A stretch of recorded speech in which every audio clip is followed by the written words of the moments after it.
ஆச்சி மசாலா. எந்த சமையலும் ருசி தேடும் ரகசியம். 20 ரூபாய். சாப்பிட்டு பாருங்க, டேஸ்ட் சும்மா கெத்தா இருக்கும். டெய்லி டபுள் ரோஸ்டட் ரவா, தி பெர்ஃபெக்ட் ரவா. சீமானை வச்சு கட்சியை காப்பாற்ற போறேன்னு இப்போ அவங்க நடவடிக்கை எடுக்கிறாங்க. அதிமுக பழனிசாமி சீமான்கிட்ட பேசுறது அது வந்துகிட்டு இருக்கு செய்தி. ஆதவ் அர்ஜுன் தான் இதை முன்னின்று நடத்துறார். அதே போன்று ஜான் ஆரோக்கியசாமி, புஷி ஆனந்த் போன்றவர்கள் அவர்களை சேர்க்க வேணாம். தொல் திருமாவளவன் என்ன சொல்லியிருக்காரு, உங்களுக்கு மைனஸ் ஆகும். என்னதான் நிர்மலா மேடம் பேசினாலும் மேல இருந்து 2 பேரும் ஓகே சொல்லணுமே. அமித்ஷா சந்திக்கவே மறுத்து போய்விட்டார். அவர் சந்தித்தாரா சந்திக்கலையா இல்லை அவருக்கு ஹேவிங் சம் ஒர்க். பிரைம் மினிஸ்டரோட 10 நிமிஷம் தான் அவர் பேசியிருக்காரு. அப்போ இம்மிச்சூரா அங்கே will achieve our goal, but let it be clear next time அப்படின்னு சொல்லிட்டு அப்படி அழகா ஒரு கொடுத்துட்டு போனா கூட நல்லா இருக்கு. நான் இப்போ உங்களுக்கு பிரீஃபாக சொல்ல முடியாது, இப்போதான் வந்திருக்கேன், இப்போதான் பார்த்துருக்கேன், ரொம்ப நல்லா இருந்துச்சு அப்படின்னு சொல்லிட்டு போனா கூட அது வேற மாதிரி போயிடும். ஆனால் அவர் யார் அவர் கைட் பண்றா என்ன போறாங்கிறதுலாம் ஒண்ணுமே தெரியல. இப்பவுமே ஒரு ஆந்திரா தொழிலதிபரை கூட்டு போயிட்டாரு. ஐபிசி தமிழ் நேயர்களுக்கு வணக்கம். இன்று நம்முடன் நேர்காணலில் மூத்த பத்திரிகையாளர் சுஃபியான் இணைந்திருக்கிறார். வணக்கம் சார். வணக்கம் பிரபு. சார், தமிழக வெற்றி கழகம் ஆட்சி அமைந்த பிறகு பெரும்பான்மையை நிரூபிக்க இங்கே போகிறாங்க. அதுக்கப்புறம் திமுக கூட்டணியிலேருந்து சில கட்சிகள் அங்கே ஆதரவு தெரிவித்து அமைச்சர்களும் இடம்பெற்றுட்டாங்க, பெரும்பான்மையை நிரூபித்தாங்க. அது மட்டும் இல்லாமல் அதிமுகவில் ஒரு அணி 25 எம்எல்ஏக்கள் சட்டசபையில் அவங்களுக்கு ஆதரவு தெரிவித்தாங்க. அதன் பிறகு அதிமுகவுக்குள்ள ஒரு பிரச்சனைகள். இப்போது எஸ்பி வேலுமணி தரப்பும் எடப்பாடி பழனிசாமி தரப்பும் ஒன்றிணைஞ்சிட்டாங்க. இது மாதிரி தகவல் பார்க்கக்கூடிய சூழ்நிலையிலே நேற்று அதிமுகவிலிருந்து நிறைய நிர்வாகிகள் தாவேக்கால சேர்ந்திருக்காங்க. ஆதவ அர்ஜுனா பொதுப்பணித்துறை அமைச்சர் அவர் பேசும்போது சொல்லியிருக்காரு, கிட்டத்தட்ட 90% அதிமுக நிர்வாகிகள் விரைவில் தாவேக்கால இணைவாங்க. இனிமேட்டு தாவேக்கா தான் அந்த அதிமுக அந்த இடத்த ரீப்ளேஸ் பண்ண போகிறாங்கன்றதையும் கொடுத்து சொல்லியிருக்காரு. எப்படி பார்க்குறீங்க சார் இந்த நகர்வுகளை? சிஎம் டெல்லி போயிட்டு வரதுக்குள்ளே இங்கே கட்சி சார்ந்து நிறைய நிகழ்வுகள் நடக்கல. நீங்கள் சொல்லும்போது நான் என்ன நினைக்கிறேன்னா, அதிமுக இனி தாவேக்காவை மாறிட்டு. அதுக்கு ஒரு உதாரணம் சொல்லிடுறேன், அது உண்மைதான். அது எப்படின்னா, சீமானை வச்சு கட்சியை காப்பாற்ற போகிறேன்னு இப்போ அவங்க நடவடிக்கை எடுக்கிறாங்க. அதிமுக எப்படின்னா, பழனிசாமி சீமான்கிட்ட பேசுகிறது அது வந்துகிட்டு இருக்கு செய்திகள். சீமானை கூப்பிட்டு நீங்கள் வாங்க, கட்சிக்கு ரொம்ப முக்கியமாக இருக்குது. அந்த அளவுக்கு அதிமுக ஒரு செயலற்ற நிலையில், ஒரு சிக் யூனிட்டாக, ஒரு பேரலிஸ் யூனிட் ஆகிட்டு. இது நான் ஒரு கிட்டத்தட்ட ஒரு 35 வருஷமாக பார்க்குறேன். அதிமுக கேடர் பேஸ் மட்டும் இல்லை பிரபு, அது ஒரு கவர்ச்சியாக தலைவர்களை கொண்டது. Charisma very good, exactly. நீங்கள் பாருங்கள், பேரறிஞர் அண்ணாவுக்கு அப்புறம் புரட்சித் தலைவர் எம்ஜிஆர் அவர்கள் ஒரு பெரிய கரிஷ்மா பர்சனாலிட்டி. இன்றைக்கியோட 45 வருஷம். அப்போல்லாம் எங்களுக்கு தெரியனாலும் சின்ன பையன், 77, 80, 84 தான். அதுக்கப்புறம் செல்வி ஜெயலலிதா அம்மா அவங்க வந்தாங்க. அவங்களும் பெரிய கரிஷ்மா, ரொம்ப எழுத்தாற்றல், பேச்சாற்றல். ஸோ இப்படி ஒரு விஷயத்தில் சென்று கொண்டிருந்த அந்த இயக்கம் நான் அடிக்கடி சொல்லுவேன், பழனிசாமியால் அது நிலைப்படுத்த முடியாததுக்கு பழனிசாமியை மக்கள் ஏற்றுக்கொள்ள மறுக்கிறார்கள். அவர் ஒரு சாதாரணமான ஒரு வியாபாரியை போல ஒரு தோற்றம் அளிக்கிறார். ஒரு சாதாரணமாக ஒரு உதாரணத்துக்கு சொன்னால் ஒரு பழக்கடை வைத்திருப்போர் மாதிரி இருக்கிறார். இது நான் அவரை டீக்ரேட் பண்ணேன்னு சொல்லலை. அவருக்கு புத்தி இருக்கலாம், செயல்பாடு இருக்கலாம்.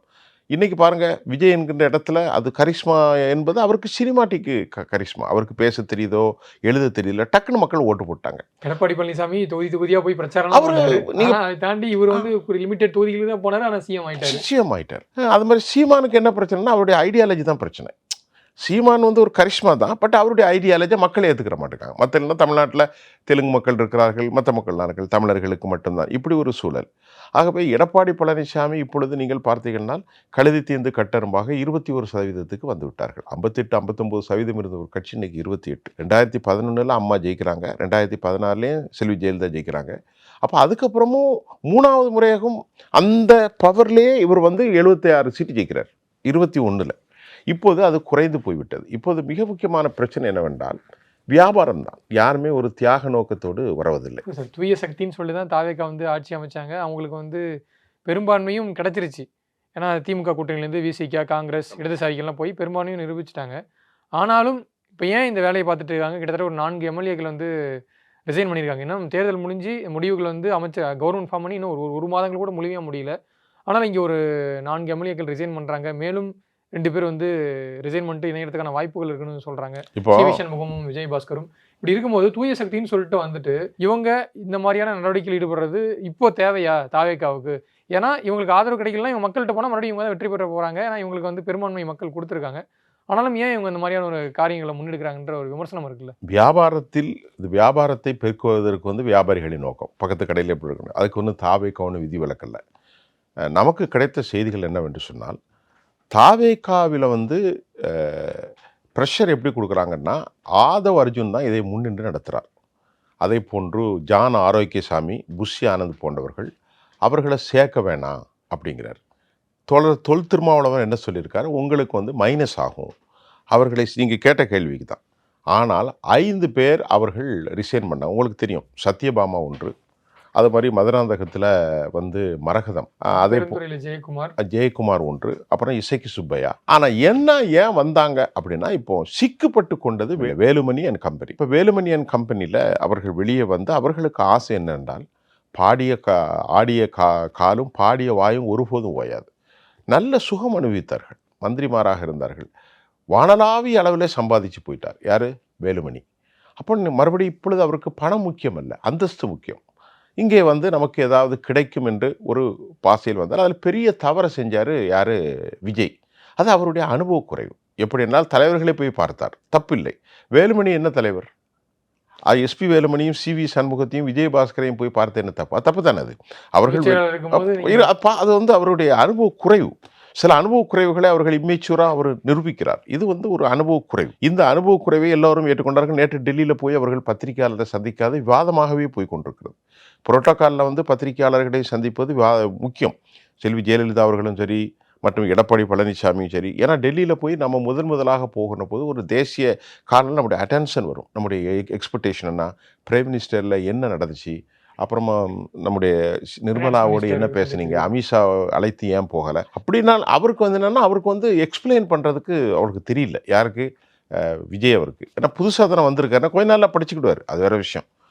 ஆனால் இங்கே பிரச்சனை என்னென்றால், அதிமுக கம்ப்ளீட்டாக இன்னும் காலியாகிவிடும், அதில் எந்த டவுட்டுமே இல்லை. செங்கோட்டையன் நீங்கள் சொன்னீங்க ஆதவ அர்ஜுனா முன்னின்று நடத்துறாருன்ட்டு. செங்கோட்டையன் ரோல் இதில் இம்பார்ட்டன்டாக, செங்கோட்டையன் ரோல் ஒரு பெருசாக இருந்த மாதிரி தெரியல, ஒருவேளை மறைப்பொருளாக இருக்கும். இப்போ ஆதவ அர்ஜுனா வந்து நீங்கள் சொன்ன மாதிரி ஆதவ அர்ஜுனாவோடு புஷி ஆனந்தும் ஜான் ஆரோக்கியசாமியும் பேசும்போது, புஷி ஆனந்தும் ஜான் ஆரோக்கியசாமியும் இது சரியில்லைங்கிறாங்க.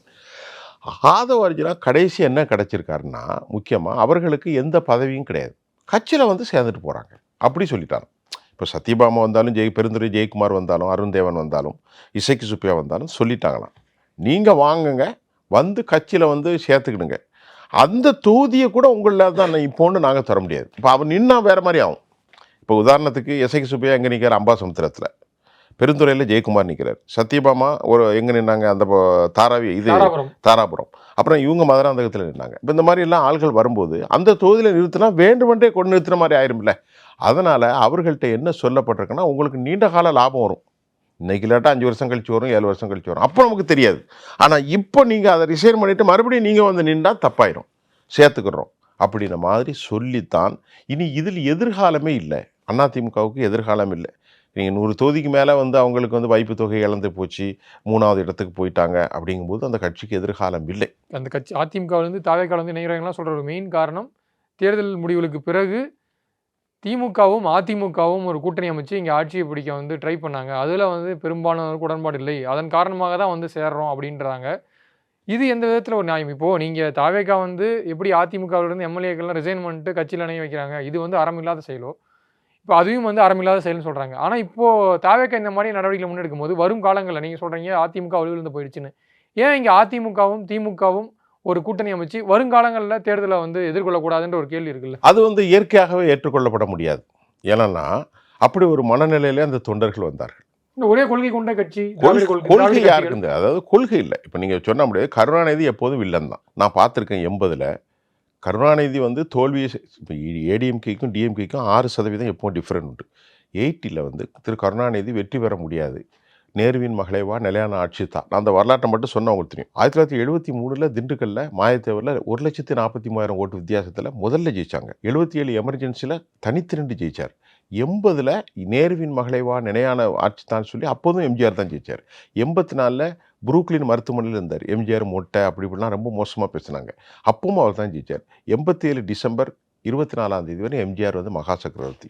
இதுக்கு இடையில என்னன்னா, கருணாநிதி எப்போது வில்லனாகவே பார்க்கப்பட்டு அந்த வில்லத்தன்மையில் தான் அந்த கட்சியினுடைய பேஸ் இருந்துச்சு. இப்போ இயற்கையாகவே அவர் எவ்வளோ சொன்னார், என்னிடத்தில் நான் கடலில் தூக்கி வீசுங்கள் தமிழர்களை, என்னை கட்டுமரமாக நான் மிதந்தாலும் அதிலே ஏறி நான் நீங்கள் அதெல்லாம் உங்களுக்கு தெரியும். அப்படி இருந்தாலும் அந்த கட்சியினுடைய தொண்டர்கள் கருணாநிதியுடைய எதிர்ப்பிலேயே வளர்ந்தாங்க. போகாம ஒரு சாஃப்ட் ஹிந்துத்துவா ஃபோர்ஸ் கூட, பிராமணிக்கல் ஃபோர்ஸாக இருந்தாலும் கூட அவங்க ஜெயலலிதாவுக்கு, அதாவது அதிமுகவுக்கு தான் ஓட்டு போடுவாங்க, அம்மாவுக்கு அல்லது எம்ஜிஆர் அவர்களுக்கு. ஆனால் கருணாநிதிக்கு ஓட்டு போட மாட்டாங்க. இந்த மாதிரி ஓட்டர் பேஸ் வரும்போது அது இன்னும் இன்னும் இன்னும் இன்னும் டிக்ளைன் ஆகிறதுக்கு தான் வாய்ப்பு இருக்குது. ஆனால் நீங்கள் சொன்ன மாதிரி பின்னாடி சேர்ந்திருந்தாலும் அது இயற்கைக்கு ஒரு மாற்றமாக ஒரு கூட்டணி தான். ஒருவேளை தாவேகா ஒரு பெரிய மிஸ்டேக் வச்சுட்டாங்கன்னு வைங்களேன், தாவேகா ஒரு பெரிய மிஸ்டேக்கு பண்ணிட்டால், பிளண்டர் மிஸ்டேக் பண்ணி மக்களிடத்தில் பெரும் வெறுப்பை சந்தித்தாள். ஏனென்றால் 1996 அதிமுக தோற்றது, 91 டிஎம்கே தோற்றது. இதெல்லாம் வரலாறு காணாத தோல்வி. இன்றைக்கி வெஸ்ட் பெங்காலில் பார்த்தா வெறும் 10% வச்சுருந்த பிஜேபி இன்றைக்கி 48% வந்துடுச்சு. இது எனக்கே புரியல. 35 வருஷம் புட்டதேவ பட்டாச்சாரியாவும் ஜோதிபாசும் ஆட்சி செய்த இந்த மண்ணில் இன்றைக்கி பாரதிய ஜனதா வந்துட்டாங்க. நேற்று முஸ்லீம்கள் நடுசாலைகளில் தொழுகக்கூடாதுன்னு சொல்லி எல்லாத்தையும் பற்றி விட்டாங்க. ஃபுல் பவராக அதுவும் ஹிந்துத்துவ ஃபோர்ஸ் அதுவும் பார்டர் மாநிலம், பெரிய சிக்கல் உருவாகும். இப்போ தமிழ்நாட்டுடைய நிலவரம் எப்படின்னு சொன்னால், ஏடிஎம்கேக்கு இப்போ தலைவனே இல்லை. சிவி சண்முகத்தை இனி சேர்க்க மாட்டாங்க, நான் சேர்க்கவே மாட்டேங்கிறாங்க. நீங்கள் பாருங்களேன், அதிமுக இன்னும் உருப்படணும்னா பழனிசாமிக்கே கரிஷ்மா இல்லை. அவர் பேர் என்ன, எஸ்பி வேலுமணியை கொண்டு தலைவராக நிறுத்தினா எத்தனை பேர் நிற்பான் பின்னாடி? சிவி சண்முகத்தை நிறுத்தினா, விராலிமலை பாஸ்கர் நிறுத்தினா, நத்தம் விஸ்வ, இவர்கள் யாருமே அந்த இதில் வரல. இவங்க எல்லாமே அதிமுக 2ஆம் கட்ட தலைவர்களை பயணிச்சவங்க. 2ஆம் கட்டம் 3ஆம் கட்டம். இப்போ எப்படி திமுக உருப்பட்டது என்றால், திமுக கருணாநிதி மகன், அவரும் கருணாநிதி அளவுக்கு பெரிய பேச்சாற்றல் இல்லை, அவர்கள் செட்டப் பண்ணிக்கிட்டாங்க. அதை அவ்வளோ எளிதாக உடைத்து விட முடியும் என்று நான் நம்பவில்லை.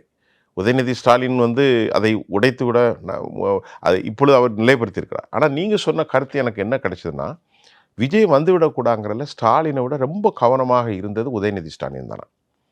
இப்போ டெல்லியிலேருந்து வந்த ஃபோன் 2 பக்கமே கொடுத்துருக்காங்க. கொடுத்து தான் அந்த கால் தான் பழனிசாமிக்கு போய், பழனிசாமி அதைத்தான் சிவி சண்முகத்துக்கு சொல்லியிருக்காரு. எங்கே பழனிசாமி சொல்லலை, பழனிசாமி சார்பாக சொல்லப்பட்டு நமக்கு டிஎம்கே ஆதரவு தர்றதுக்கு இதுதான் அவர்களுக்குள்ள ரொம்ப உச்சபட்ச கொதிநிலைக்கு போயிட்டு. என்னடா பாரம்பரியமாக நாம் ஊழல் கட்சின்னு நினைப்போம், ரவுடிசன் நினைப்போம், குடும்ப அரசியல்னு பேசுவோம், மறுபடியும் அவனுக்கு நம்ம போய் நின்னா என்ன ஆகிறது அப்படிங்கிறதான் இப்போ விஷயம். இல்லை சார், நீங்கள் சொல்கிறது ஓகே, லாஜிக். இது தவறான முன்னுதாரணமாகிட்டோம். எந்த அடிப்படையில் நம்ம போய் தாவேக்கா கூட சேர்ந்தா, தாவேக்கா இப்போ தனிப்பெரும் கட்சியாக ஆட்சியை பிடிச்சிட்டாங்க. இப்போ அதிமுக தாவேக்கா கூட போனால் அங்கே அதிமுக எதிர்காலம்னு ஒன்று இருக்குல்ல, இல்லை போய் மெர்ஜார் மாதிரி தான் கிடையாது. அதிமுக போகாதுல, அதிமுக கட்சியிலேருந்து தானே போவாங்க. அதிமுக இருக்கும். இப்போ அவங்கள்ட்ட எத்தனை பேர் இருக்காங்க? 47 பேர் இருக்காங்க. 47 ஒரு 5 பேர் போச்சுன்னா 47 ஒரு 42 ஆச்சு. இனி கொஞ்சம் கொஞ்சமாக டிக்ளைன் ஆகும். இப்போ உதாரணத்துக்கு எப்படின்னா, கட்சியாக போய் மெர்ஜ் ஆகுறது ஒரு பக்கம், தனித்துவம் போல. இப்போ திமுகலாம் இருந்துக்கிடுங்க. ஜெகன் யார்? எம்ஜிஆருடைய ஆள். முத்துசாமி யார்? எம்ஜிஆருடைய ஆள். முடக்குறிச்சி சுப்புலட்சுமி யார்? எம்ஜிஆருடைய ஆள். இப்படி எல்லாருமே இன்னைக்கு விஜயபாஸ்கரில் செந்தில் பாலாஜி ஆள், ஏடிஎம்கேனுடைய ஆள். இது இப்படி கொஞ்சம் நெஞ்சம் இல்லை, எல்லாருமே. KKSSR யார்? ஏடிஎம்கேவுடைய ஆள். எல்லாமே அதிமுகவிலிருந்து வந்தவர்கள் தான் திமுகவில். இது கால ஓட்டத்தில் மாறும். இன்றைக்கி அதிமுகவில் எஸ்ஐக்கு சுப்பியாலேருந்தோ, சத்யபாமாலேருந்தோ, ஜெயக்குமாரில் இருந்தோ அல்லது மரகதத்தில் இருந்தோ இப்படி எல்லாரும் வந்திருந்தாலும் இது கால ஓட்டத்தில் தட் வில் டிஸப்பியர். அதற்கு பிறகு அவர்களுக்கு ஒரு பதவி கொடுத்தால் போகும். நீங்கள் கேட்பதும் நான் பதில் சொல்வதும் இந்த நேரத்தில் ஹார்ஸ் ட்ரேடிங்கிற மாதிரி பணத்தை கொடுத்து அது சரியில்லை. அதனால தான் தொல் திருமாவளவன் தெளிவாக அட்வைஸ் பண்ணியிருக்காரு. நாங்கள் நம்பகமான கூட்டாளிகள். மார்க்சிஸ்ட் கம்யூனிஸ்டோ, இந்திய கம்யூனிஸ்டோ, இடதுசாரிகளோ, IMULஓ, விடுதலை சிறுத்தைகளோ நம்பகமான கூட்டாளிகள். 2017 டிஎம்கே கூட இருந்தோம். எந்த ஒரு அழுத்தமும் நாங்கள் கொடுக்கல. புரியுதா? இப்போது கேட்டார்கள், பிரவீன் சக்கரவர்த்தி போன்றவர்கள், மாணிக் தாக்கூர் போன்றவர்கள் எங்களுக்கு பதவி கொடுங்கள், ஜோதிமணி கேட்டார்கள், அதை கொடுக்க மறுத்தார்கள். 28 கடுமையான வாக்குவாதம் நடந்தது. உங்களுக்கு தேர்தலுக்கு முன்னாடி உள்ள சம்பவங்கள் நிறையும். ஆனால் இப்போது நாங்கள் என்ன செய்வோம், ரொம்ப பாதுகாப்பாக கொடுப்போம், ரொம்ப வலிமையாக கொடுப்போம், ரொம்ப உண்மையாக இருப்போம், சத்தியமாக இருப்போம், ட்ரூத்ஃபுல்னஸாக இருப்போம். நீங்கள் அது அவங்கள கொண்டு வந்தால் அசிங்கமாயிரும். யார் சொல்கிறா? திருமாவளவன் சொல்கிறார். திருமாவளவன் ஒரு நிதானமான தலைவர். இல்லை சார், நீங்கள் நடுவில் திருமாவளவன் அவர்களையும் நேரில் சந்திச்சு நான் நேரில் பேசியிருந்தீங்க. நேரில் ஒரு மணி நேரமாக பேசினேன். இப்போ என்னென்னா, திமுக தொண்டர்களுக்கும் விசிக தொண்டர்களுக்கும் அந்த கருத்து பரிமாற்றங்கள், அந்த ஒரு ஹாட்டான ஆர்கியூமெண்ட்ஸ்லாம் போயிட்டு இருந்துச்சு. அதுக்கும் திருமாவளவன் அவர்கள் ஒரு எக்ஸ்பிளனேஷன் கொடுத்துரு விளக்கம் ஒரு வீடியோவாக வெளியிட்டு இருந்தார். நான் சந்தித்து வந்த பிறகு தான் தரார் இருந்துச்சு. நான் காலையிலே சந்திக்கிறார், மாலையில் அடி. அந்த வீடியோ வெளியிட்டு இருந்தார். இது யாராக இருந்தாலும் இது ஒரு மனித இயல்பு, நம்ம அவங்ககிட்ட ஆதரவு அப்படின்றது தான், வெளியிலேருந்து ஆதரவு தான் சொன்னோம். இப்போ அமைச்சரவையில் பங்கு பெற்றுட்டோம். அதை அண்ணன் ஸ்டாலின் அவர்களிடம் நம்ம கன்வே பண்ண முடியல. ஸோ அந்த ஆதங்கம் அவங்களுக்கு இருக்குது அப்படின்றதையும் வந்து தெளிவுபடுத்தினார். என்ன சொன்னார் சார் அந்த சந்திப்பில்? அவர் என்ன மனநிலையில் இருக்கார்? ஏன்னா சமீப காலமாக திருமாவளவன் வந்து ஒரு குழப்பமான சூழ்நிலையில் இருக்கார். அவர் முடிவுகள்லாம் வந்து ஒரு குழப்பமாகவே இருக்குன்ற விமர்சனம் வந்து பொது வெளியில் வந்துட்டுருக்கு. இப்போ அதுக்கு சிந்தனை செல்வனும் ஒரு விளக்கம் கொடுத்துருக்காரு. அவர் என்ன மனநிலையில் இருக்கார்? திருமாவளவன் பொறுத்தவரை என்ன மனநிலையில் இருக்காருன்னா, அவர் வந்து கட்சியில் இருந்து போனவர்களை விட்டு கொடுத்து பேச மாட்டேங்கார். உதாரணத்துக்கு நம்ம ஆலூர் ஷானவாஸ் போன்றவர்கள், அதே போன்று எஸ்எஸ் பாலாஜி போன்றவர்களுக்கு பதவி மறுக்கப்பட்டது. அதாவது எம்எல்ஏ டிக்கெட். எஸ்எஸ் பாலாஜி அதை ஏற்றுக்கொண்டார். ஆலூர் ஷானவாஸ் வந்து இந்த மாதிரி அவர் பேரை சொல்லாமல் வருத்தப்படுகிறார். மகுடங்கள் சூட்டிய விரலுக்கே இவர் வந்து இந்த மாதிரி ஒரு விஷயம் செய்ததாக எல்லோரும் பேசிக்கொள்கிறார்கள். நம்மிடத்திலும் பேசினார்கள். உதாரணத்திற்கு சொல்ல வேண்டுமென்றால், புதியதாக வன்னி எனக்கு ரொம்ப வேண்டிய நண்பன், வன்னி கூட அமைச்சராயிட்டார். வன்னி கூட ஒரு வாழ்த்து சொல்லலை. வன்னி அரசு வாழ்த்துக்கள், அண்ணன் வாழ்த்துக்கள் அப்படின்னு சொல்லணும்ல. அந்த அளவுக்கு சொல்லாத அளவுக்கு ஒன்றும் இல்லை. 34 வயசில் உங்களை வந்து மகுடம் சூட்டி மிகப்பெரிய பதவியில் அமர்த்தி வைத்தார்கள் எங்கள் நாகப்பட்டினத்தில். அது அவருக்கு உள்கட்சி விவகாரம். மற்றபடி உள்கட்சி எல்லா விதத்திலும் சிறப்பாகத்தான் இருக்கிறது. பனையூர் பாபு விலை இருக்காரு. இன்னும் முன்னணி நிர்வாகிகள்லாம் வந்து திமுக ஐக்கியமாறதுக்கான வாய்ப்புகள் இருக்குன்ட்டு ஒரு பனையூர் பாபு, அதாவது திருமாவளவனை பொறுத்தவரை அந்த கட்சி திருமாவளவன் அவர்களால் தான் அது. பனையூர் பாபு மாதிரி 1000 பனையூர் பாபு போனாலும் ஒன்றுமில்லை. ஆனால் திமுக அண்மையிலே சொன்னது எங்களிடத்தில் ஆதரவு என்று சொல்லிவிட்டு அதிகாரத்தில் பங்கு என்று. இப்பொழுது அவர் என்ன சொல்கிறார் என்று சொன்னால், அவருடைய மனநிலை என்னவென்று சொன்னால், திமுகவில் ஒன்றும் எழுதி கொடுத்து விட்டு போகவில்லை. இப்பொழுது திமுகவுக்கு வருங்காலத்தில் பெரும் சிக்கலை ஏற்படுத்தும். நான் சொல்கிறேன், 23% தான் திமுக. இப்போது மு.க. ஸ்டாலின் மீது கருணாநிதி அளவுக்கு வெறுப்பில்லை. நான் சொல்வது உங்களுக்கு புரிகிறது. கருணாநிதியை தமிழ் சமூகம் வில்லனாகவே பார்த்தது. ஆனால் மு.க. ஸ்டாலினை வில்லனாக பார்க்கவில்லை. நான் தேர்தலுக்கு முன்பு நம்ம இதில் சொன்னோன்னா தெரியவில்லை, 27% வாக்கள் அவர்களுக்கு உண்டு. யாருக்கு? ஸ்டாலினுக்கு. கருணாநிதிக்கு 23, இவர்களுக்கு 25லேருந்து 26 வரும். இதுவரை அவர்கள் 42 எப்படி பிடித்து கொண்டிருந்தார்கள்? நல்லா புரிந்து கொள்ளுங்கள். கூட்டணி கட்சிகள், இடதுசாரிகள், அது மட்டும் இல்லாமல் சிறுபான்மையினர் இந்த முறை கணிசமாக கிறிஸ்தவர்கள் வாக்கை வாங்கிவிட்டார்கள். நான் எலெக்ஷனுக்கு முன்னாடியே போய் சவுத்தில் போய் பார்த்துட்டு வந்து சொன்னேன், கடலோர கிறிஸ்தவர்கள் முழுவதுமாக மாறி இருக்கிறார்கள். எண்ணத்தில் பேசினாங்க. தூத்துக்குடி, கூடுதலை, பெரியதலை, குட்டம், ஓரி, கன்னியாகுமரி, அது மாதிரி திருச்செந்தூர், ஆலந்தலை, புன்னக்காயில், தூத்துக்குடி வரைக்கும் இருக்கக்கூடிய கிறிஸ்தவர்கள் ஏராளமாக மாறியிருக்காங்க. இந்த முறை எலெக்ஷனை பார்த்தீங்கன்னா கிறிஸ்தவர்கள் ஏராளமாக மாட்டாங்க. முஸ்லீம்களில் 50 வயசுக்கு மேலே உள்ள ஏற்கனவே திமுக விட்டு மாறவே இல்லை. ஆனால் இளம் சமூகம் 30% மாறி இருக்கு. எல்லா சமூகமே மாறி இருக்கிறார்கள். இப்பொழுது நீங்கள் சொல்லுங்கள், காங்கிரஸுக்கு நிரந்தரமாக எதிரியாக மாறிவிட்டார்கள். திருமாவளவனோடு இப்பொழுது இருக்கிற நன்மை பகையும் முடிந்து இப்பொழுது மோதி கொண்டிருக்கிறார்கள். இடதுசாரிகள் ஒன்றும் இடது கருத்து வந்துட்டு இந்திய முஸ்லீமில் காதல் மீதையும் சொல்லிட்டாரு. நாங்கள் உங்களுக்கு அவர் என்ன சொன்னார்? இஸ்லாமிய நம்பிக்கையின்படி ஒன்று இருக்கும் என்றால் மற்றொரு நம்பிக்கை உதயசூரியனுக்கு ஓட்டு போட்டுன்னு பேசக்கூடிய 85 வயசு பெரியவர், நான் மதிக்கக்கூடிய பெரியவர் ஐயா காதர் மீதின் சாஹிப். இப்போ அவரே சொன்னார், நாங்கள் தானே உங்களுக்கு ஓட்டு போட்டோம். நாங்கள் யார்? ஒட்டுமொத்த இஸ்லாமியர்கள் தானே ஓட்டு போட்டோம். அது கிட்டத்தட்ட அது எவ்வளோ இருக்காங்கன்னு சொன்னால் 17-15% இருக்காங்க. கத்தோலிக்க கிறிஸ்தவர்கள், சிஎஸ்ஐ கிறிஸ்தவர்கள், தலித் கிறிஸ்தவர்கள், வன்னியர் கிறிஸ்தவர்கள், இஸ்லாமியர்கள் எல்லாருமே சேர்ந்து ஒரு 16% ஓட்டு இருக்காங்க. அந்த ஓட்டில் உடைவு விழுந்துட்டு. நான் சொல்கிற புரியுதா? இப்போது அடுத்து நாடாளுமன்றத்தில் கூட திமுகவுக்கு பெரிய இழப்பு வரும். 2029 பெரிய இழப்பு வரும். இப்போ அவங்கள சரியாக கையாளக்கூடிய ஒரே பொறுப்பு தாவேகாவுக்கு இருக்குது. தாவேகாவுக்கு வந்து இப்போ தனித்திருந்த 35%, இவங்க ஒரு 10%, 45% போயிடுவாங்க. தாவேகாவுக்கு நல்ல வாய்ப்பு இருக்குது. எனக்கு யார் தலைவர் எப்படி ஹேண்டில் பண்ண போகிறாங்கன்னு தெரியல. அங்கே பார்க்கும்போது மெச்சூரான ஒரு தலைவர் யார் இருக்கான்னா செங்கோட்டையன் தான் இருக்கார். அதுதான் சார் கேட்க வந்தேன். இப்போ நீங்கள் சொன்னீங்க தாவேகாவுக்கு ஒரு நல்ல ஸ்கோப் இருக்குது, கூட்டணி கட்சி இருக்காங்கன்றது. ஆனால் அதுவே அவங்களுக்கு வந்து என்ன, இப்போ வந்து கூட்டணி கட்சிகள் அமைச்சரையும் சேர்த்துருக்காங்க, ஆட்சி அதிகாரத்தில் பங்குன்ட்டு. தாவேக்கால இப்போ பதவியேற்றவங்க எல்லாமே வந்து ஒரு ஃப்ரெஷ்ஷான ஒரு பொலிட்டிஷியன். ரொம்ப இப்போ அவங்க என்ன தெரியும்னு எனக்கு தெரியல. இல்லை அதுதான், இப்போ 15 நாட்கள் 16 நாட்களுக்குள்ளேயே வந்து இங்கே சட்டம் ஒழுங்கு பிரச்சனைகளை தாண்டி இங்கே அவங்க நிர்வாக ரீதியாக நிறைய விமர்சனங்களை வந்து எதிர்கொள்கிறாங்க. இங்கே இருக்கக்கூடிய அமைச்சர்கள்லாம் வந்து ரீல்ஸ் போட்டுட்ருக்காங்க. அவங்களுக்கு ஒரு மெச்சூரிட்டின்றது கிடையாமல் இருக்குது அப்படின்றத வந்து விமர்சனமாக வைக்கிறாங்க எதிர்கட்சிகள். அது மட்டும் இல்லாமல் தேர்தல் வாக்குறுதிகள், விவசாய வேளாண் கடன் தள்ளுபடி வந்து தேர்தல் அப்போ ஒன்று அறிவிச்சாங்க. இப்போது ஒன்று சொல்கிறாங்க, இது வந்து விவசாயிகள் இந்த அளவுக்கு ஏற்றுப்பாங்க. இதெல்லாம் இன்னும் நிறைய வாக்குறுதிகள்லாம் இருக்குது. இன்னும் 1000 ரூபாய், அது 2500 ரூபாய் இருக்குது. அதுக்கப்புறம் அனைத்து பேருந்துகளிலும் மகளிருக்கு இலவசம். இப்போது தமிழ்நாடு இருக்க நிதிநிலையில் இவங்க இந்த வாக்குறுதிகளாம் வந்து முழுமையாக நிறைவேற்ற முடியுமா? அப்படி நிறைவேற்றினா அது மக்கள்கிட்ட எந்த ஒரு எதிர்ப்பலையை உண்டாக்கும்? இப்படி ஒன்ற பல கேள்விகள் இருக்குல்ல சார். இம்பாசிபிள், ஒரே கொஸ்டின் இம்பாசிபிள். நான் வந்து பொருளாதாரத்தை பற்றி ஒரு 500 நிகழ்ச்சி நடத்தியிருப்பேன். இம்பாசிபிள் எப்படின்னு சொல்லுன்னா, தமிழ்நாட்டுடைய நிதி ஆதாரத்தை பாருங்கள். ஒரு 11 லட்சம் கோடி வருஷத்துக்கு மலமலன்னு சொல்கிறேன், வருஷத்துக்கு 70,000 கோடி வட்டி கட்டுறாங்க. 11 லட்சம் கோடி மேலே வந்து நமக்கு கடன், 70,000 கோடி வட்டி கட்டுறாங்க. இப்போ வந்து நமக்கு அந்த 4,63,000 கோடி பட்ஜெட்டு, துண்டு உள்ளது 1,4 லட்சம் கோடி. இது ஜிடிபியில் 3%. இதுதான் சிக்கல். போக்குவரத்து துறை 56,000 கோடி கடனில் இருக்குது. மின்சாரத்துறை 2 லட்சம் கோடி கடனில் இருக்குது. ஏனைய எல்லா துறைகளும் கடனில் இருக்குது. தமிழ்நாட்டுடைய நிதி ஆதாரம் பத்திரப்பதிவு, டாஸ்மாக்கு, அவ்வளோதான். மற்றபடி கொஞ்சம் வரி, ஜிஎஸ்டி, இவ்வளோதான். இப்போ இவர் போட்ட திட்டத்துக்கு ஒட்டுமொத்த ஃபண்ட் எவ்வளோன்னா 12 லட்சம் கோடி ஆகும். இப்போ அவர் கொடுத்த மீனவர்கள், விவசாயிகள், பெண்களுக்கு மேலே 1,80,000 கோடி வரும். 2,500ங்கும் போது 63,000 கோடி ஆகும். இதற்கு எங்கே நீதி ஆதாரம் இருக்கிறது? என்னதான் மலைகளை பாதுகாத்தாலும், என்னதான் கடல்களை பாதுகாத்தாலும், வண்டல் மண்ணிலிருந்து உண்மையாக ஒரு பைசா வெளியே போகாமல் எடுத்தாலும் அது வந்து சாத்தியமே இல்லை. அவர் வந்து கன்ஃபஸ் பண்ணணும். மக்கள்கிட்ட போய் நின்று ஏதாவது சொல்லி நான் தருகிறேன் என்று சொன்னேன். இங்கே நிதி அதை அரசியல்வாதிகள் பேசுகிற அளவுக்கு அவர் முதல்ல பேச பழகணும். அவருக்கு ட்ரெயின் ஆகணும். நல்ல பேச பழகி தைரியமாக வெளியே வந்து சினிமாவில் வசனம் பேசுகிறாருல, அது மாதிரி பேச பழகணும். இது சாத்தியம். நீங்கள் கேட்டீங்களா, இதுக்கு சாத்தியம். மக்கள் எப்படி அக்செப்ட் பண்ணிக்குவாங்க? நீங்கள் சொல்கிறீங்க 2029 பாராளுமன்ற தேர்தலில் ஒரு மிகப்பெரிய வாய்ப்பு இருக்குன்ட்டு. ஆனால் நீங்கள் இந்த நிதி நிலைமையில் நீங்கள் ஒரு வாக்குறுதி அறிவிச்சுட்டு நீங்கள் நிறைவேற்றினா அது எதிர்க்கட்சிகள் எப்படி கையில் எடுப்பாங்க? மக்கள்கிட்ட உங்களுக்கு எந்த மாதிரியான ஒரு பிரதிபலிப்பு கிடைக்கும்? நீங்கள் மக்கள் என்ன போய் நிதி நிலைமை இந்த நேரம் இருக்குது, நீங்கள் வந்து இந்த வாக்குறுதி நிறைவேற்ற சொன்னால் மக்கள் அது எப்படி? இதை வந்து தேர்தலுக்கு முன்பு நீங்கள் வந்து சொல்லிருக்கலாம்ல.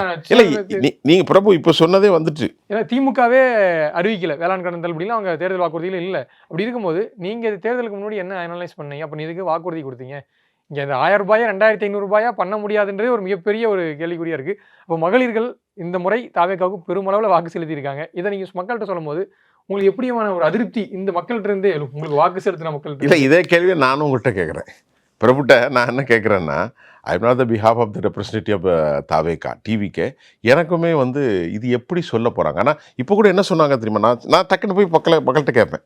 நான் பத்திரிகைக்காரன் தானே, நான் மேடையில் பைக்கில் போய் நிறுத்திட்டு ஒரு டீயை குடிச்சிட்டு அப்படி கேட்பேன். அப்போ அவங்க அதில் 2 பேர் சொன்னாங்க, அப்போ தான் ஸ்டாலினுக்கு நாங்கள் ஓட்டு போட்டிருப்போமே, நாங்கள் எதுக்கு ஓட்டு போட்டோம், 1000 ரூபா தாரேன், இவர் 2,500 ரூபா தாரேன்னு அப்படி அந்த அம்மா சொல்லுது. 2,500 ரூபா தாரேன்னு சொல்லி 1000 தருதா, இதுக்கு எதுக்கு இப்படி வரும்? அதை எப்படி சமாளிக்க போகிறார் என்று எனக்கு தெரியவில்லை. சோஷியல் மீடியாவில் ஒரு பதிவு பார்த்தது. நீங்க சொன்னது 2,500 ரூபா போட்டிருக்கீங்க. எங்க அம்மாட்ட நீங்க வந்து 2,500 ரூபா கொடுப்பேன்னு சொல்லி தான் உங்களுக்கு ஓட்டு போட சொன்னேன். ஆமா, எங்க அம்மா டேய் நீ என்னடா ஓட்டு போட சொன்னேன், இல்ல நீங்க சொன்னது உண்மைதான். இப்போ அந்த கீர்த்தனா அவங்க வந்து ரீல்ஸ் போடுறாங்க. அவங்க வந்து 2-3 இங்கிலீஷ் பேசினோன்னு பெரிய ஆள் ஆயிட முடியாது. இப்போ இந்தியாவில் வந்து இன்வெஸ்ட்மெண்ட் வந்து ஃபுல்லாக போயிட்டே இருக்கு. அது நிறைய பேருக்கு தெரியாது. நம்முடைய டாலருடைய மதிப்பு 97 ரூபா ஆயிட்டு 100 ரூபா ஆயிரும். பெட்ரோல் வந்து 125 ரூபாய்க்கு வந்துட போகுது. இந்த ஒரு 11 வருஷமாக மோடி ஆட்சியில் ஒன்றுமே நடக்கலைங்கிறது தான் உண்மை. ஆனால் ஒன்று நடந்துச்சு, ஹிந்துத்துவாவுடைய அரசியல் ஃபோக்கஸ் பண்ணப்பட்டுச்சு. 2வது வந்தே மாதரம் கொடி காட்டப்பட்டுச்சு. இப்போ என்ன சொல்கிறாங்க, இன்டர்நேஷ்னல் IMF போன்ற அமைப்புகள் எல்லாருமே இந்தியாவுடைய வந்து ஜிடிபியை வந்து 4% இல்லை 3%க்கும் கீழே போயிட்டே இருக்குது. ரொம்ப கீழே போயிட்டுருக்கு. இப்போ இவர் அங்கே போனார நிதி ஆதாரம் கிடைச்சிதா, நாளைக்கு அனர்த்தம் வரும், நாளைக்கு மழை வந்துச்சுன்னா ஃபண்டு கொடுப்பாங்களா, நாளைக்கு வந்துடும் டிசம்பரில் ஏதாவது தண்ணி ஓட்ட விழுந்து வந்துச்சுன்னா அப்போ இவர் எப்படி டீல் பண்ண போகிறாரு, எப்படி how can approach the concern, அந்த துறையை எப்படி அப்ரோச் பண்ண போகிறார். நேரத்தை அம்மாட்ட 35 நிமிஷம் பேசியிருக்கார். யார்? நிர்மலா மேடத்திட்ட. என்னதான் நிர்மலா மேடம் பேசினாலும் மேலே இருந்து 2 பேரும் ஓகே சொல்லணுமே. அமித்ஷா சந்திக்கவே மறுத்து போய்விட்டார். அவர் சந்தித்தாரா சந்திக்கலையா, இல்லை அவருக்கு ஹேவிங் சம் ஒர்க்கு. பிரைம் மினிஸ்டரோட 10 நிமிஷம் தான் அவர் பேசியிருக்கார். அப்போ இம்மிச்சூராக அவர் ஏன் ஒன்று மட்டும் உண்மை பிரபு, அவங்க வந்துருவான்னு நினைக்கல, வாக்குறுதியை அள்ளி கொடுத்துட்டாங்க. தாவேக்கு அப்படி தான், நாம் வந்துருவான்னு நினைக்கல, ஒரு 15 சீட்டு 10 சீட்டு வரும் அப்படி தான் நினச்சாங்க. அதனால் ஆற்றுல தண்ணி போகுது, அள்ளி குடித்தானா மொந்து குடித்தானா உள்ளே குனிச்சு குடித்தானாங்கிற மாதிரி, எங்களுக்கு நீங்கள் வாக்களித்தால் 2,500 ரூபாய் தருவோம். நான் சொல்கிற புரியுதா உங்களுக்கு? எங்கேருந்து குடிப்பீங்க? 6 சிலிண்டர் 16,000 ரூபா 17,000 கோடி ஆகும். சிலிண்டருக்கு மட்டும் 15,000 கோடி. இந்த சூழல் போர் சூழலில் காசு இல்லை சார், காசு கிடையாது. தமிழ்நாடு வந்து 11 லட்சம் கோடி காசு இல்லை. இப்போ டிஎம்கே 11% வளர்ச்சி கொண்டு வந்திருக்கான்னு அவங்க சொல்கிறாங்க. எங்கே காசு இல்லை? அதான் சார் இப்போ சொல்லுங்கள். 2029 நாடாளுமன்ற தேர்தலில் இப்போ கூட்டணி கட்சிகள்லாம் திமுக இருந்து எல்லாருமே போய் அந்த சைடு நிற்கிறாங்க. வாக்குறுதிலாம் நிறைவேற்ற முடியல. அது இல்லாமல் வாக்குறுதிகள் நிறைவேற்ற முடியலாலும் இன்னும் வருங்காலங்களில் நீங்கள் சொன்ன மாதிரி பெட்ரோல் விலை அதிகமாகுது, எல்லாம் விலைவாசி உயரப்போகுது, உயரத்தான் போகுது, இல்லை உயரத்தான் போகுது, வாய்ப்பே இல்லை. இல்லை அப்போ நீங்கள் சொல்கிறீங்கல்ல ஒரு ஃப்ரெஷ்ஷான கவர்மெண்ட்டாக உள்ளார வந்திருக்காங்கல்ல, இவங்க அந்த நிலைமையை எப்படி ஹேண்டில் பண்ண போகிறாங்க? இது அவங்களுக்கு எப்படி 2029 ஒரு மக்கள்கிட்ட வந்து ஒரு ஆதரவு அலையை வந்து கொடுக்குமா, இல்லை எதிர்ப்பு அலையை கொடுக்குமா, இல்லை எதிர்கட்சிகள் எப்படி ஹேண்டில் பண்ண போகிறாங்க? இப்படி இங்கே இருக்கும்போது இந்த கோபம் வந்து தாவேக்கா மட்டும் வராது, இங்கே கூட இருக்க காங்கிரஸ், கூட இருக்க இடதுசாரிகள், விசிகா, இவங்க எல்லார் மேலேயும் தான் சேர்த்து தான் வரும். இங்கே எதிர்கட்சிகள் நீங்கள் சொல்கிற மாதிரி இங்கே திமுகவோ அதிமுகவோ இதை எடுத்து இப்போ டிடிவி தினகரன் முதற்கொண்டு எல்லாம் ஒரு அணியாக திரண்டு இங்கே வந்து ஆளுங்கட்சியை விமர்சிச்சுட்டு இருக்காங்க. அப்படி இருக்கும்போது அப்போ மக்கள் கண்டிப்பாக இதையும் கவனிப்பாங்கல்ல, தாவேக்கா எந்த அளவுக்கு பார்க்குறாங்களோ அதே மாதிரி எதிர்கட்சிகள் விமர்சனத்தையும் பார்ப்பாங்கல்ல. ஒரு உதாரணம் என்னென்னா, இதில் இருக்கக்கூடிய பார்ட்டிஸ்லாம் இருக்காங்க பாருங்கள், இந்த தாவேக்கால உள்ளவங்க, விடுதலை சிறுத்தைகள் எல்லாருமே, காங்கிரஸ் கட்சியில் உள்ளவங்க எல்லாருமே அதை விட்டு பிரிஞ்சு பெரிய அளவில் போகக்கூடிய ஆட்களாக இல்லை. அது அப்படி தான் இருப்பாங்க. ஆனால் நான் பல தசாப்தங்களாக சிலரை பார்த்து கொண்டு இருக்கிறேன். பல தசாப்தங்களாக 40 வருஷமாக ரெட்டலைக்கு தான் ஓட்டு போடுவோம், 40 வருஷமாக சூரியனுக்கு தான் ஓட்டு போடுவோம். நான் பார்த்துருக்கேன். நேற்று கூட ஒரு நண்பர்கிட்ட கேட்டேன், அதனால நம்ம காலகாலத்துக்கு சூரியனுக்கு தானே ஓட்டு பழக்கம். அப்படி அந்த மாதிரி வலுவான குரூப்பு இவர்களுக்கு அதிகம். இப்போ 35% எப்படி வந்துச்சு? புரட்சித்தலைவர் எம்ஜிஆர் அவர்கள் எவ்வளோ வாங்கினார்? 33% வாங்கினார். 33.368%. இவர் 34.9, 35% வாங்கிட்டார். யார் இவர்? இப்போ அதில் என்ன தான் உடஞ்சாலும் ஒரு 5% போகட்டுமே. இவர் வாங்க ஒரு 5% போனாலும் மீதி 10 வருது இல்லை. இந்த 10 வரும்போது இந்த 5% டிஎம்கே இருக்கிற 26லேருந்து ப்ளஸ் ஆகாது. எப்படி தான் பார்த்தாலும் அவர் எப்படி ஹேண்டில் பண்ண போகிறாரு, எப்படி மக்கள் ஃபுல்ஃபில் ஆக போகிறாங்களா, இட் டேக்ஸ் மோர் டைம். இன்னும் எஞ்சி ஒரு 3 வருஷம் இருக்குது. இந்த 3 வருஷத்தில் இவர் முக்கியமாக இந்த வாக்குறுதிகளை நிறைவேற்றல. டிஎம்கே 520 வாக்குறுதி கொடுத்தாங்க. அதில் அவங்க நிறைவேற்றினது ஒரு 80-90 தான். முக்கியமாக அரசு ஊழியர்கள், ஜாக்டோஜியோ, மின்சாரத்துறை, போக்குவரத்து துறை, பகுதி நேர ஆசிரியர்கள் எதுவுமே நிறைவேற்றலை. நல்லா புரிந்து கொள்ளுங்கள். தூய்மை பணியாளர்களுக்கு 50 கோடி கேட்டாங்க, அதுவும் கொடுக்கல. ஆனால் டிஎம்கே தோத்தது அது இல்லை. டிஎம்கே தோத்தது எதுலன்னா சட்டம் ஒழுங்கில் தோத்தாங்க, போதை கலாச்சாரத்தில் கேட்டாங்க. இப்போ இவர் அந்த வாக்குறுதியை கொடுக்க முடியாவிட்டாலும் இந்த சட்ட ஒழுங்கு லா அண்ட் ஆர்டர் சிச்சுவேஷனையும், இந்த போதை அடல் இதையும், ஊழல் வந்து நேற்று புஷ்ஷான சொல்லியிருக்காரு. இதெல்லாம் மக்கள்கிட்ட டிஎம்கேல ஒரு ரவுடிசம் இருந்தது. லோக்கலில் வந்து ரவுடிசம் பண்ணுவாங்க. ஒரு வீட்டில் ஒரு சின்ன பேசினா ஒரு யூனிட் மண் வந்தால் கவுன்சிலில் வந்து நிற்பான். இந்த மாதிரி விஷயத்தெல்லாம் ஸ்டாலின் கவனிக்க மறுத்து விட்டார். இந்த மாதிரி விவகாரங்கள் எல்லாம் இல்லாமல் வாக்குறுதிகள் நிறைவேற்றப்படவில்லை. இருந்தாலும் ஒரு வெள்ளை அறிக்கை கொடுக்கலாம், நாங்கள் சத்தியமாக சொல்ல நினைத்தோம், இப்பொழுது வந்து பார்த்தால் துடைத்து வலித்து நக்கிவிட்டு சென்று விட்டார்கள், எங்களால் கொடுக்க முடியவில்லை, மத்திய அரசும் பணம் தர மறுக்கிறது, இருந்த போதிலும் நாங்கள் உங்களுக்காக 2500 இல்லை 1000 தருகிறேன், 3 கேஸ் இல்லை 1 தருகிறேன், இப்படி ஏதாவது சொல்லிவிட்டாலும் அது மக்களுக்கு அதற்கு ஆதரவாக பேசுவதற்கும் நிலை உருவாக்கிவிடும். அவர் முயற்சி செய்கிறார், என்ன செய்வது, கொடுக்கவில்லை, அப்படியும் விசில் எடுத்து ஊதுறதுக்கும் வாய்ப்பு இருக்குது. அதனால் இது காலத்தின் கையில் தான் இருக்கிறது. இப்போ நான் யூகமாக சிலர் பேசுவதை மாதிரி அது அப்படின்லாம் நான் பேச மாட்டேன். ஒரு பத்திரிகைக்காரன் கரெக்டாக நாளைக்கு நீங்களே கொடுத்து கேட்பீங்க, பிரபு சாரை கேட்பீங்க, என்ன சுஃபியான் சார் என்ன சொன்னீங்களே, பிரபு கேட்டால் நான் பதில் சொல்ல முடியாது. இதுதான் இன்றைக்கி நிலைமை. ஆனால் ரொம்ப சேலஞ்ச் இருக்குது சார், சாதாரண விஷயம் இல்லை. 24 மணி நேரம் அவர் தூங்காமையே கண்ணில் எண்ணெயை ஊற்றிட்டு தான் இருக்கணும். அப்படி அவர் செயல்படுவாரா, அவருக்கு அந்த மாதிரி தாக்கம் இருக்கிறதா? நேற்று வேகமாக கையெடுத்து கும்பிட்டு போகிறாரு. ஒரு வார்த்தை கூட பேசியிருக்கலாம், பெரிய அளவில் வச்சிருக்கூடாது. நான் பிரைம் மினிஸ்டரை பார்த்துருக்கேன், நம்முடைய கோரிக்கை வச்சிருக்கிறேன். பட் தேர் ஹோப், நான் நிச்சயமாக நாங்கள் வந்து will achieve our goal, but let it be clear next time அப்படின்னு சொல்லிட்டு அப்படி அழகாக ஒரு கொடுத்துட்டு போனால் கூட நல்லா இருக்கும். நான் இப்போ உங்களுக்கு ப்ரீஃபாக சொல்ல முடியாது, இப்போ தான் வந்திருக்கேன், இப்போ தான் பார்த்துருக்கேன், ரொம்ப நல்லா இருந்துச்சு அப்படின்னு சொல்லிட்டு போனால் கூட அது வேறு மாதிரி போயிடும். ஆனால் அவர் கைட் பண்ணுறா, என்ன போகிறாங்கிறதெல்லாம் ஒன்றுமே தெரியல. இப்போமே ஒரு ஆந்திர தொழிலதிபரை கூட்டு போயிட்டாரு, ஜோசியம் பார்க்குற அமைச்சர்கள் யாரையும் கூட்டு போல. ஆமாம் ஆமாம், அது ஒரு பெரிய சிக்கல் இருக்குது. அதை எப்படி ஹேண்டில் பண்ணான்னு இப்போ நம்ம 15 நாளில் நானும் சொல்ல முடியாது. 10ஆம் தேதி வந்தார், இன்னைக்கு 30ஆம் தேதி, 29, இன்னைக்கு 30ஆம் தேதி, 29ஆம் தேதி, 19 நாள் தான் இருக்குது. இந்த 19 நாளில் we can't find out exactly what will happen today and tomorrow. we are wait and see. கண்டிப்பாக சார், பொறுத்திருந்து பார்க்கலாம் அடுத்தடுத்த செயல்பாடுகளை. நேரம் ஒதுக்கியது குறித்து நிறைய தகவல் படுத்திட்டீங்க. நேரத்துக்கு நன்றி சார். நன்றி சார். ஆச்சி மசாலா, எந்த சமையலும் ருசி தேடும் ரகசியம் 20 ரூபாய். சாப்பிட்டு பாருங்க, டேஸ்ட் சும்மா கெத்தா இருக்கும். Daily double roasted rava, the perfect rava.